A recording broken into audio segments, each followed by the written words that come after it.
There are 5 things that people tend to do which destroy their confidence. You may do one or all of these things, but if you do any of them, you're guaranteed to not reach your full potential because you won't be as confident as you need to be. Today I'm going to point out what these 5 things are, how you can recognize them, stop them, and work on becoming your most unstoppable confident self.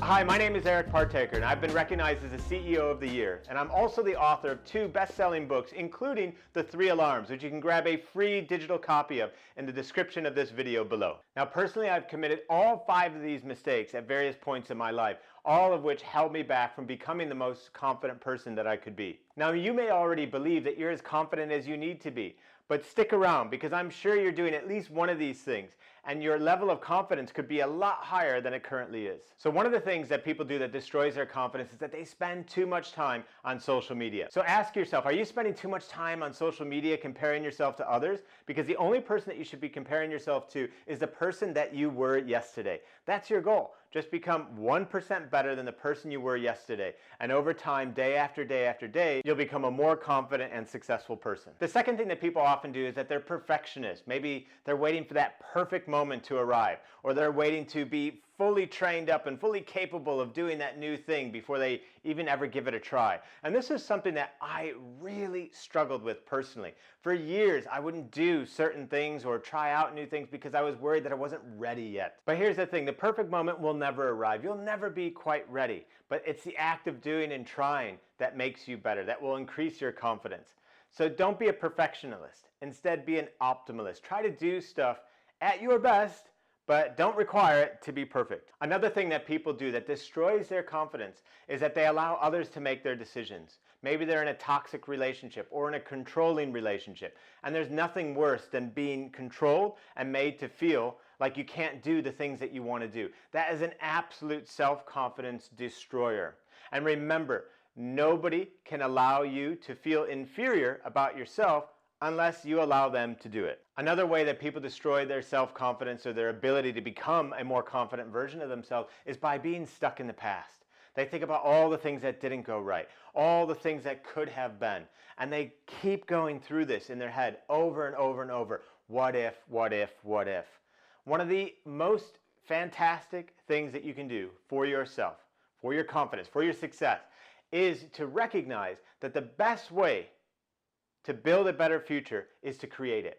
And the way we create a better future is by looking at where we are right now in the present, looking at where we want to go, and then making the decision about the things that we need to do, how we need to be in order to get to that point.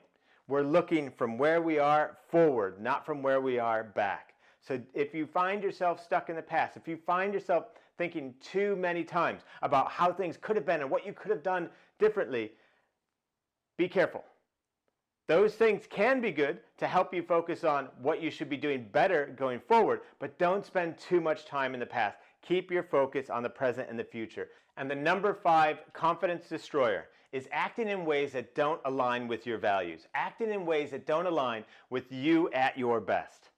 If you find that you're acting in a way that's incongruent with the best version of you, that is going to destroy your confidence. For example, if you value being bold and courageous, but yet you find that you're acting in a kind of weak and feeble and reserved way, that's going to destroy your confidence. If you are a generous person, but suddenly you find yourself being quite greedy towards others, it's going to hurt your confidence, your self-belief. So how do we do that better? How do we actually overcome those feelings of incongruency, those feelings of not acting in alignment with our values? Well, the first thing that we need to do is we need to define, well, what is it that you value? Highly encourage you to think about your best self on the health front, on the work front, on the relationship front. Give that identity a name. What does you at your best in each of those domains look like? Give it a name. What's the superhero version of you in each of those 3 areas? Health, work, relationships.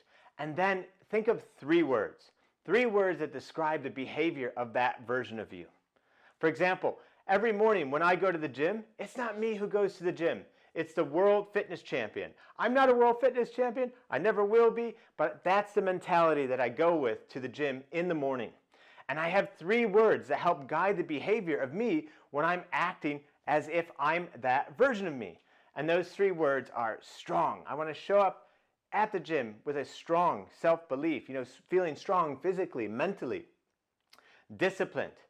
I show up whether I feel like it or not, because that's incongruence, that's congruent with the World Fitness Champion identity. And last but not least, I'm pain-seeking. And I know that might sound a little bit crazy, but I know that for me to do my best physically in the gym, that I have to walk towards discomfort, that I have to step into it, and that if I act in congruence with all those 3 values while I'm there in my workout as my World Fitness Champion self, I will boost my self-confidence because I'm acting in alignment with my values. I'll give you another example.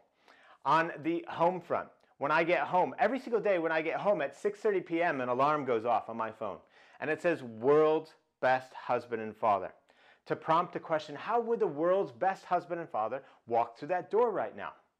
And I have 3 words that I associate with me at my best on that front as well. And they are playful, loving, and laughter.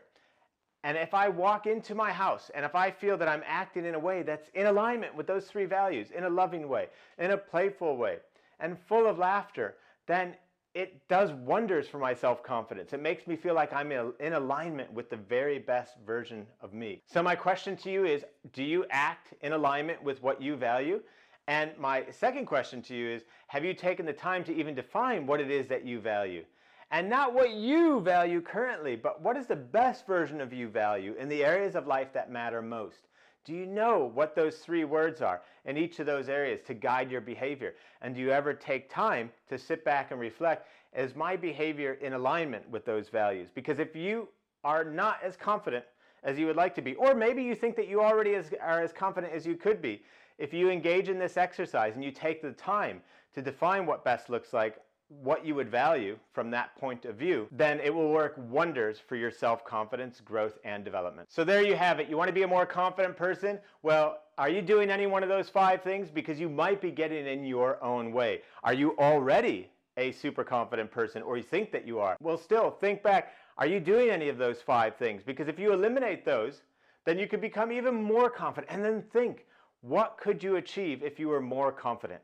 No matter where your confidence is starting from, if you had more, what could you achieve? Well, you certainly won't be achieving less. You'll certainly have a chance to achieve more of your dreams, achieve more of your goals, all linked to your self-confidence, your belief in yourself, your belief that you can carry on no matter what frustrations, difficulties, challenges, or adversities come in your way. You can do it. And never give up. And now I'm super excited to share with you my next video. I'll see you there. You can click on it right here. It's called The Power of Habit, all about how to set up triggers to sustain the positive habits that you want in your life. So I'll see you there. Click on the link right here. See you soon.